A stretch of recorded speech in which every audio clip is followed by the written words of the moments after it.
can't count it as a soft lock. But don't worry, this chamber has a far more novel way of soft locking involving the elevator. When you think about it, elevators are really just vertical trains. In fact, the elevators in Portal move using the funk track. Wait, wall booster off of a wall. You can always jump off a This wall. entity is programmed to follow a trail of path track entities by traveling forward. Yeah, because I know you can backwards slip between off the wall, but I didn't The know elevator in you Chamber 9 could like is slip special, off the wall. since the path begins partway up at the shaft instead of at floor level like every other elevator.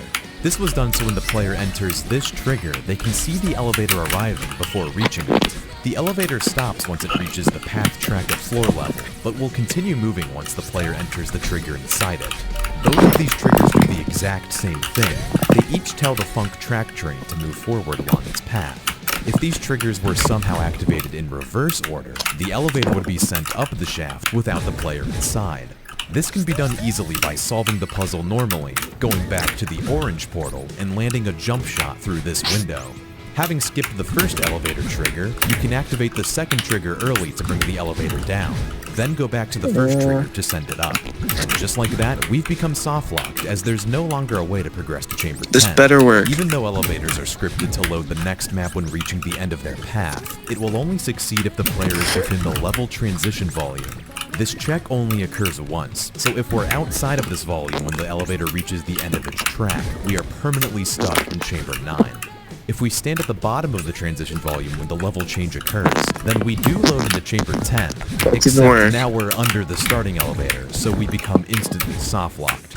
It's a little cheesy, but hey, it counts. Chamber 10 is otherwise devoid of any soft lock detection, but there is another way to become soft locked. The layout of this chamber consists of 3 rooms, each one separated by a door that closes when the next room is reached. If we manage to backtrack to a previous room after its exit door has been closed, we can become soft locked since the door will not reopen.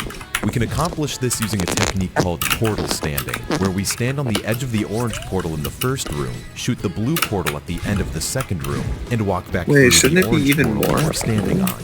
Doing this completely skips the trigger that closes the first door. Upon entering the third room, we activate the trigger that closes the second door. Finally, we fall into the orange portal at the bottom of this pit to go back to the first room. Now we can walk into the second room as intended, which results in a soft lock since now both doors are closed. But hold on, rewind a bit. Why does entering the orange portal in the third room take us back to the first room? The portal in the first room is also orange, so what's going on? Interestingly, progressing through the chamber in an unintended order causes this orange portal to swap its color and become a blue portal. To understand why, we need to look at how portals link to one another. Every portal entity has a set of variables that dictate how the portal behaves. The activated field determines whether the portal is on or off. If it's true, I don't know how to make this work. Functional. If it's false, the portal is invisible and inert.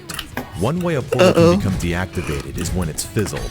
Note that deactivated portals still exist.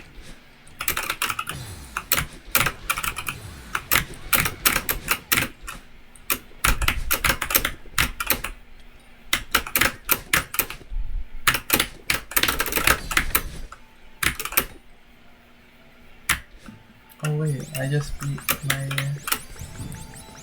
What is this? I don't know. What, that's fake? Oh. Never mind. There was a fake right and I got trolled because I'm a dumbass. Stop laughing at me.